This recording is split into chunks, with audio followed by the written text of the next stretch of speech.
আজি সালবাৰী কলেজৰ কাৰণে এটা ভাল দিন বুলি ক'ব লাগিব।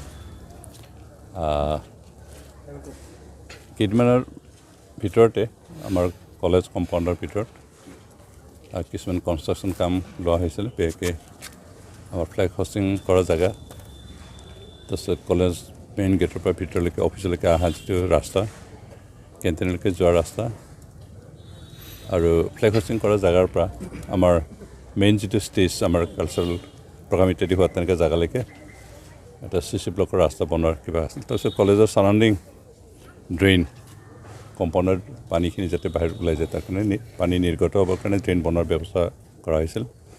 সেইখিনি প্ৰায় কমপ্লিট হৈছে। কলেজ কম্পাউণ্ডৰ ভিতৰৰ কামখিনি কমপ্লিট হৈছে, বাহিৰত ড্ৰেইনৰ অলপ বাকী আছে। আৰু এইখিনি আমি খুব কম সময়ৰ ভিতৰতে কৰিলোঁ, যিহেতু কেইদিনমানৰ পিছতে আমাৰ নাক নেশ্যনেল কিবাৰ পৰা কলেজৰ বিভিন্ন দিশটো অধ্যয়ন কৰিবৰ কাৰণে আহিব, ভিজিট কৰিবৰ কাৰণে, এছেছমেণ্ট কৰিবৰ কাৰণে।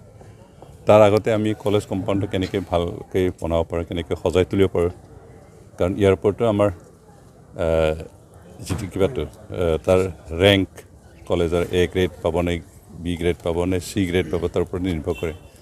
একাডেমিক ৰিজাল্ট, আমাৰ ষ্টাফ, তাৰপিছত কলেজ কম্পাউণ্ডৰ ভিতৰত কি কি ব্যৱস্থা আছে, ইয়াত লাইব্ৰেৰী ইত্যাদি আছে নাই, গোটেই কথাখিনিৰ ওপৰত নিৰ্ভৰ কৰি এছেছমেণ্ট কৰা হয়। আৰু সেই এছেছমেণ্ট কৰা এটা টীম কেইদিনমানৰ পিছতে আহিব। আৰু তাৰ আগতে আমি কলেজ কম্পাউণ্ড কেনেকৈ পাৰোঁ সজাই তুলিবৰ কাৰণে ব্যৱস্থা কৰিছোঁ। আৰু ইয়াৰে এটা পাৰ্ট হিচাপে এই কাৰ্যখিনি কৰা হৈছিলে।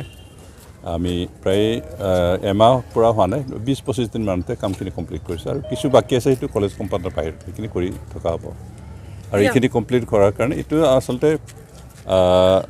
এডুকেশ্যন ডিপাৰ্টমেণ্টে কৰিব লাগিছিল, কিন্তু এডুকেশ্যন ডিপাৰ্টমেণ্টৰ পৰা তেনেকৈ ফাণ্ড দিয়াত অসুবিধা হোৱাৰ কাৰণে আমি PNRDৰ 15 ফাইনেন্সৰ জৰিয়তে এইখিনি কাম কৰিছোঁ। ইয়াত আমাৰ জালা ব্লক জড়িত আছে, জালা ব্লকৰ জড়িত কৰা হৈছে।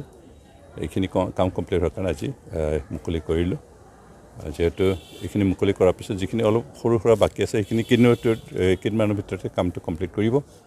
আৰু আমাৰ নাক টীম অহাৰ আগতে আমাৰ গোটেই কলেজখিনি ভালকৈ সজাই তুলিবৰ কাৰণে আমাৰ কলেজ কৰ্তৃপক্ষ, আমাৰ মাননীয় অধ্যক্ষ ডাঙৰীয়াই এই প্ৰস্তুতি কৰি আছে, তেওঁ লাগি আছে, বাকী ষ্টাফখিনি লাগি আছে। সেইকাৰণে মোৰ অনুৰোধ, আমাৰ স্থানীয় যিসকল বিশিষ্ট ব্যক্তিসকল আছে, নেতাসকল আছে, লগতে আমাৰ পলিটিকেল লাইনৰ যিসকল আছে, তেখেতসকলে অন্ততঃ এই কলেজটো নাক ভিজিট কৰাৰ আগতে অলপ এবাৰ আহি পেলাই চোৱা চিতা কৰিলে ভাল হয়। কাৰণ জনসাধাৰণ কিমানখিনি ইনভলভ আছে তাৰ ওপৰতো এছেছমেণ্টটো নিৰ্ভৰ কৰে। সেইকাৰণে আমাৰ লোকেল যিখিনি আছে নেতাসকল, পলিটিকেল লিডাৰেই হওক বা আমাৰ সামাজিক কৰ্মী হওক, শিক্ষাৰ লগত জড়িত ব্যক্তি হওক, বিশিষ্ট ব্যক্তিসকলে হওক, তেওঁলোকে কলেজ পৰিচালনাৰ লগত কিমানখিনি জড়িত তাৰ ওপৰতে নিৰ্ভৰ কৰে আমাৰ এছেছমেণ্টৰ ৰিজাল্টটো। সেইকাৰণে তেখেতসকলে যাতে সহযোগ কৰে, আমাৰ অধ্যক্ষ মহোদয়ক, আমাৰ শিক্ষা তাৰপিছত ছাত্ৰ ছাত্ৰীসকলৰ সহযোগো বিচাৰে। তেনেকুৱা এই গোটেইখিনিৰ ওপৰত নিৰ্ভৰ কৰি এছেছমেণ্টটো হ'ব। আমি আশা কৰোঁ এছেছমেণ্ট ভালেই হ'ব। আমি অন্ততঃ A গ্ৰেড পোৱাৰ যিখিনি কিবা লাগে, কণ্ডিশ্যন লাগে, সেইখিনি যাতে ফুলফিল কৰিবৰ কাৰণে চেষ্টা কৰে। আমাৰ অধ্যক্ষ মহোদয়ক অনুৰোধ কৰিছোঁ, আমাৰ স্থানীয় নেতাসকলকো অনুৰোধ কৰিছে, আপোনালোকে চবেই লগে ভাগে লাগি পেলাই এই কলেজটোৱে যাতে নাক এছেছমেণ্ট কৰাৰ সময়ত আমি যাতে A গ্ৰেড পাব পাৰোঁ, তাৰ কাৰণে সকলোৱে লাগি যাওক। কিমান টকা ধাৰ্য কৰা হৈছে ইয়াত 40 লাখ